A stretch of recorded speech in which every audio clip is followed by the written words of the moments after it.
Notre Dame des Eaux by Ralph Adams Cram and read by Christopher Halton. West of Saint-Paul-de-Léon, on the sea cliffs of Finistère, stands the ancient church of Notre Dame des Eaux.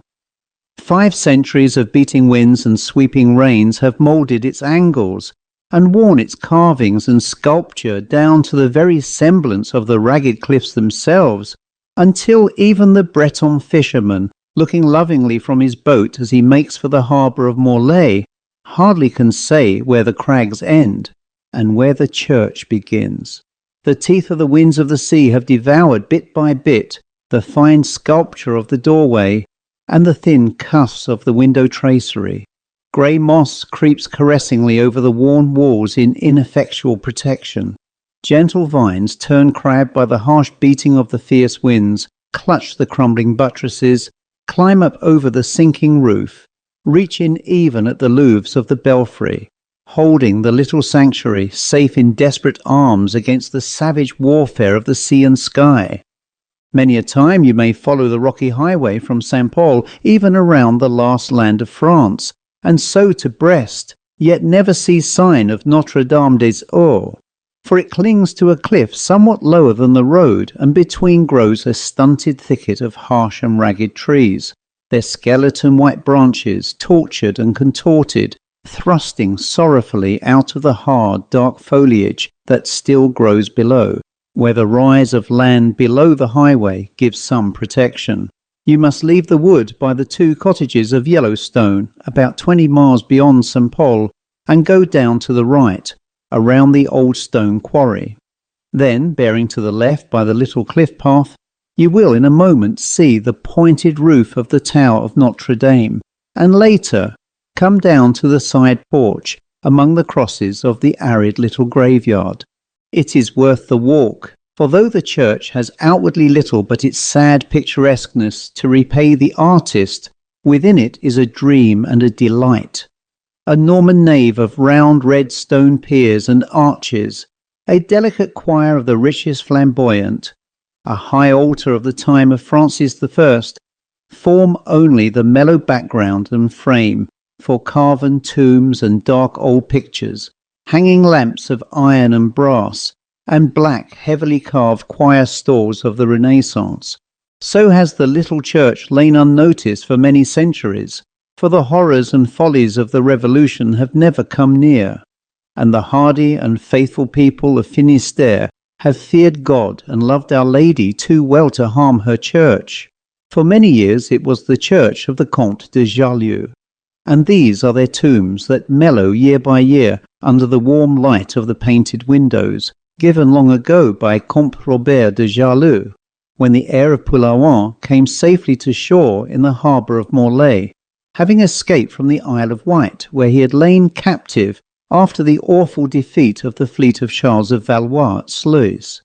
And now the heir of Pulawan lies in a carven tomb, forgetful of the world where he fought so nobly, the dynasty he fought to establish, only a memory, the family he made glorious, a name. The Château Pulawan, a single crag of riven masonry in the fields of Monsieur Dubois, Mayor of Morlaix.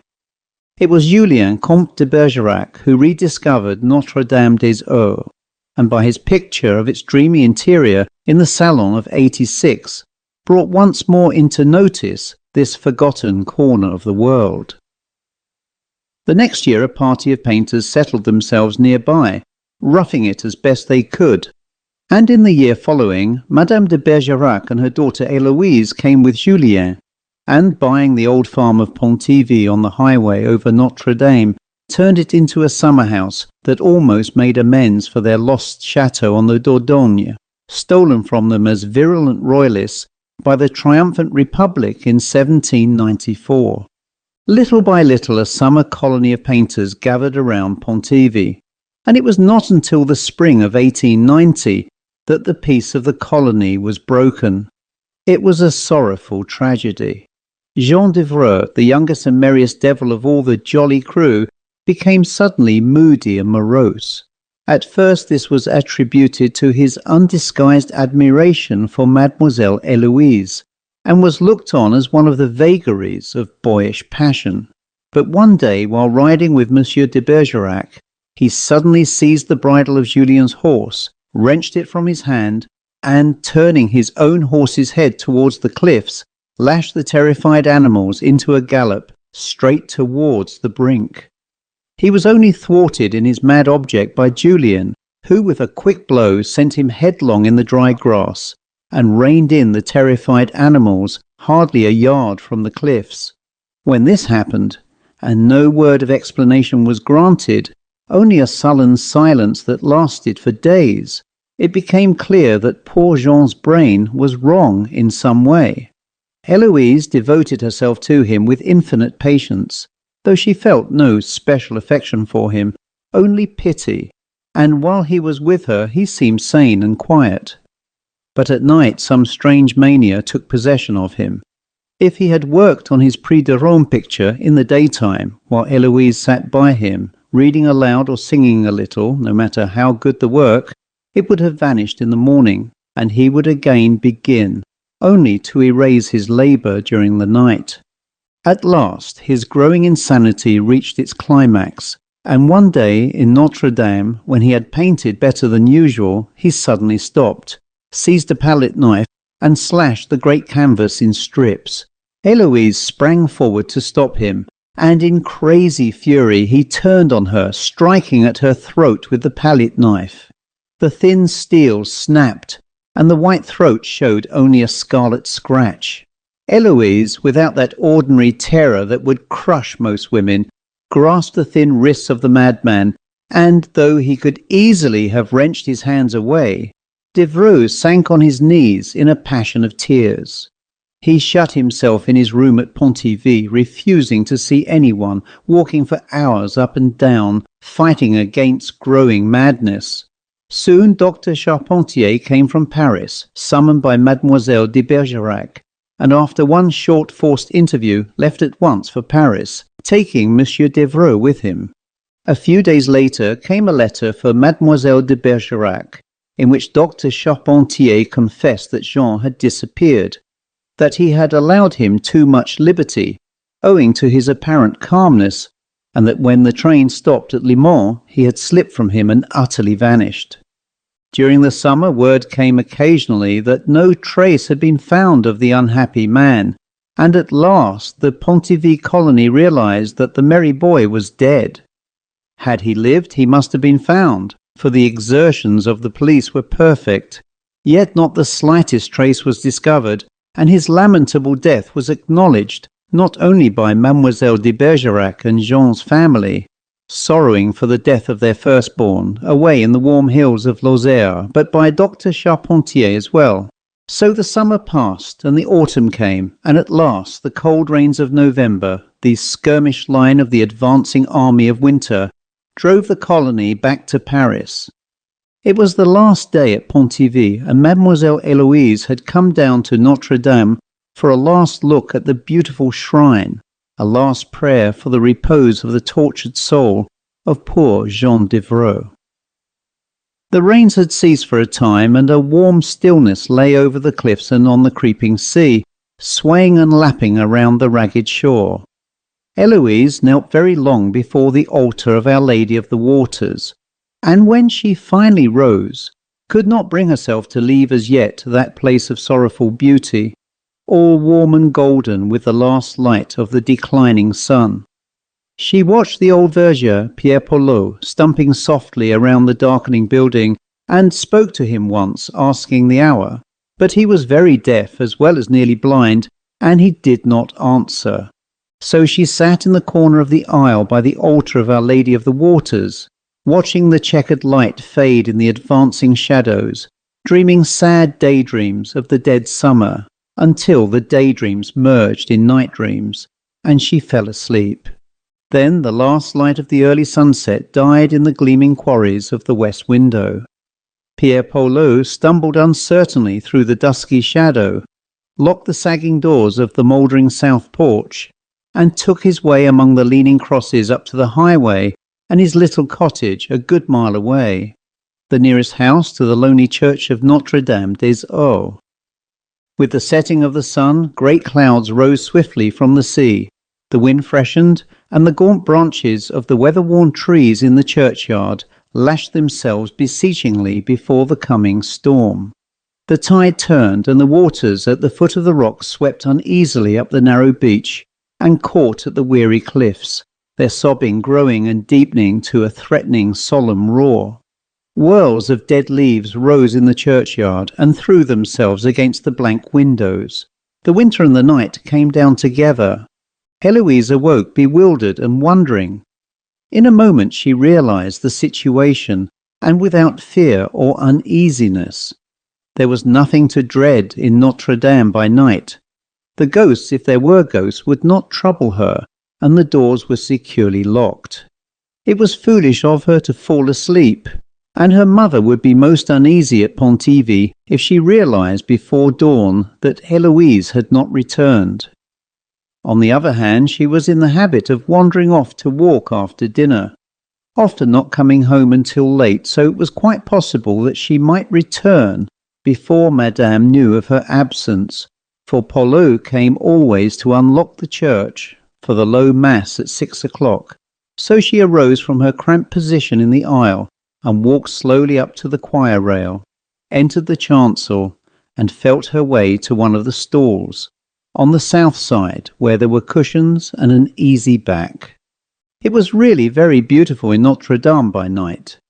She had never suspected how strange and solemn the little church could be when the moon shone fitfully through the south windows, now bright and clear, now blotted out by sweeping clouds. The nave was barred with the long shadows of the heavy pillars, and when the moon came out she could see far down almost to the west end. How still it was! Only a soft low murmur without of the restless limbs of the trees and of the creeping sea. It was very soothing, almost like a song, and Heloise felt sleep coming back to her as the clouds shut out the moon and all the church grew black. She was drifting off into the last delicious moment of vanishing consciousness when she suddenly came fully awake with a shock that made every nerve tingle. In the midst of the far faint sounds of the tempestuous night she had heard a footstep. Yet the church was utterly empty, she was sure. And again, a footstep dragging an uncertain, stealthy and cautious, but an unmistakable step, away in the blackest shadow at the end of the church. She sat up, frozen with the fear that comes at night, and that is overwhelming, her hands clutching the coarse carving of the arms of the stall, staring down into the dark. Again the footstep, and again slow, measured, one after another at intervals of perhaps half a minute, growing a little louder each time, a little nearer. Would the darkness never be broken? Would the cloud never pass? Minute after minute went like weary hours, and still the moon was hid. Still the dead branches rattled clatteringly on the high windows. Unconsciously she moved, as under a magician's spell, down to the choir rail, straining her eyes to pierce the thick night. And the step, it was very near. Ah, the moon at last! A white ray fell through the westernmost window, painting a bar of light on the floor of sagging stone. Then a second bar, then a third, and a fourth, and for a moment Heloise could have cried out with relief, for nothing broke the lines of light, no figure, no shadow. In another moment came a step, and from the shadow of the last column appeared in the pallid moonlight the figure of a man. The girl stared breathless, the moonlight falling on her as she stood rigid against the low parapet. Another step and another, and she saw before her, was it ghost or living man? A white mad face staring from matted hair and beard, a tall thin figure half clothed in rags, limping as it stepped towards her with wounded feet. From the dead face stared mad eyes that gleamed like the eyes of a cat, fixed on hers with insane persistence, holding her, fascinating her as a cat fascinates a bird. One more step. It was close before her now, those awful luminous eyes dilating and contracting in awful palpitations, and the moon was going out, The shadows swept one by one over the windows. She stared at the moonlit face for a last, fascinated glance. Mother of God, it was! The shadows swept over them, and now only remained the blazing eyes and the dim outline of a form that crouched waveringly before her as a cat crouches, drawing its vibrating body together for the spring that blots out the life of the victim. In another instant the mad thing would leap, but just as the quiver swept over the crouching body, Eloise gathered all her strength into one action of desperate terror. "Jean, stop!" The thing crouched before her paused, chattering softly to itself.